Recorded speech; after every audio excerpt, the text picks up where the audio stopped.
Bonjour et bienvenue. Aujourd'hui, on va décortiquer une thèse assez audacieuse, une thèse qui analyse le nationalisme algérien, mais pas vraiment comme une idéologie, plutôt comme une sorte de condition psychologique. Et selon l'auteur, cette condition mènerait l'État droit vers une crise profonde. Allez, on va voir ensemble comment cet argument est construit. Au fond, tout part d'une question que l'auteur trouve essentielle. Pourquoi toute cette haine ?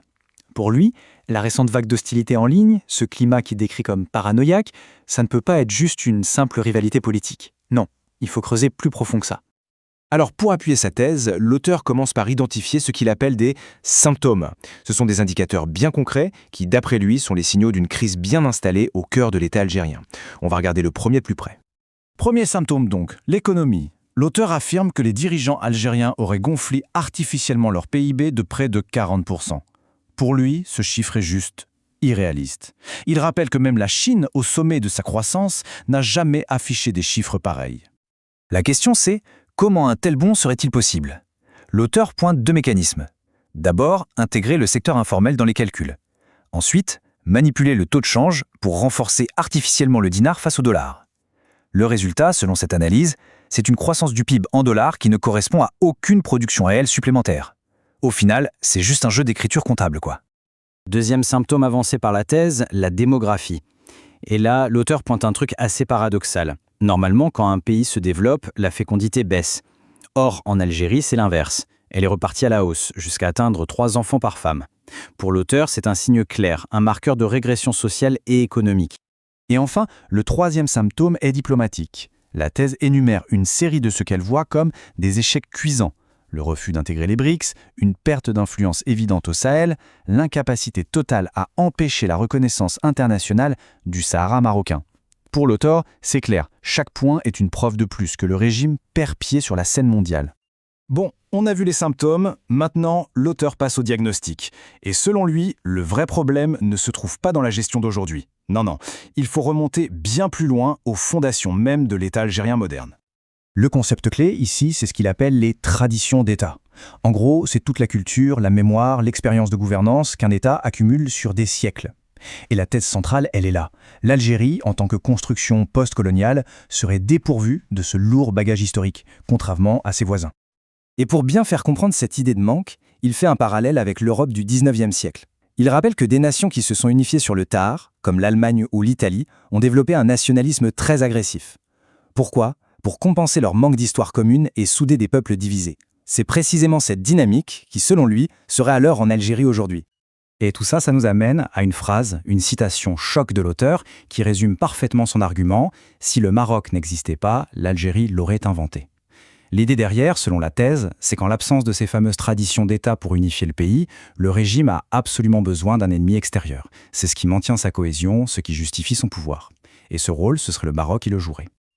Ok, maintenant on arrive à la partie, je dirais, la plus originale de la thèse, l'analyse psychologique. L'auteur essaie de décomposer l'identité nationale algérienne en 3 grands mécanismes.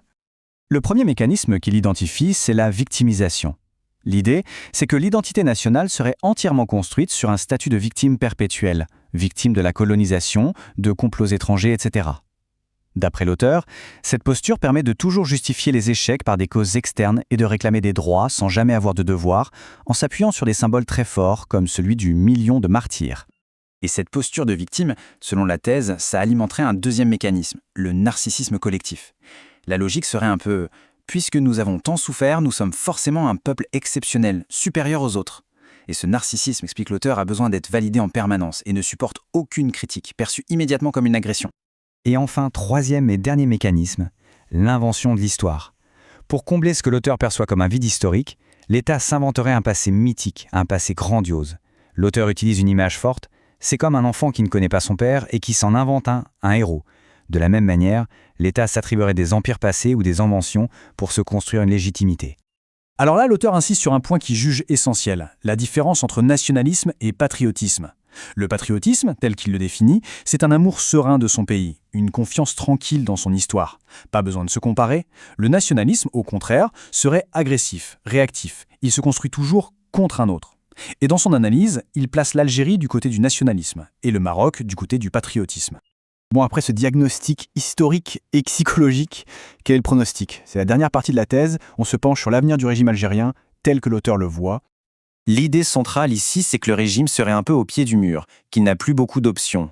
Les issues, ces soupapes de sécurité qui permettaient d'exporter les tensions internes, seraient en train de se fermer une par une. Le chantage mémoriel avec la France fonctionnerait moins bien, l'influence au Sahel s'effondrerait. La conclusion de la thèse, c'est que les contradictions internes du régime sont sur le point d'imploser. Et pour vraiment marquer les esprits sur ce qu'il décrit comme un immense gâchis, l'auteur utilise une métaphore très forte. D'un côté, le potentiel. Avec ses ressources en gaz, sa population, sa position géostratégique, l'Algérie aurait pu devenir la Norvège de la région. Mais la réalité, selon lui, c'est qu'elle est devenue la tumeur de la région, une source d'instabilité, isolée et en conflit avec tous ses voisins. On termine donc avec cette question finale, une question volontairement provocatrice posée par l'auteur. Si son analyse des symptômes est correcte, si son diagnostic sur les causes profondes est juste, et si toutes les issues sont bel et bien en train de se fermer, alors est-ce que l'effondrement du régime est inévitable ? La thèse, bien sûr, laisse la question en suspens, mais elle invite à une réflexion sérieuse sur l'avenir de toute la région.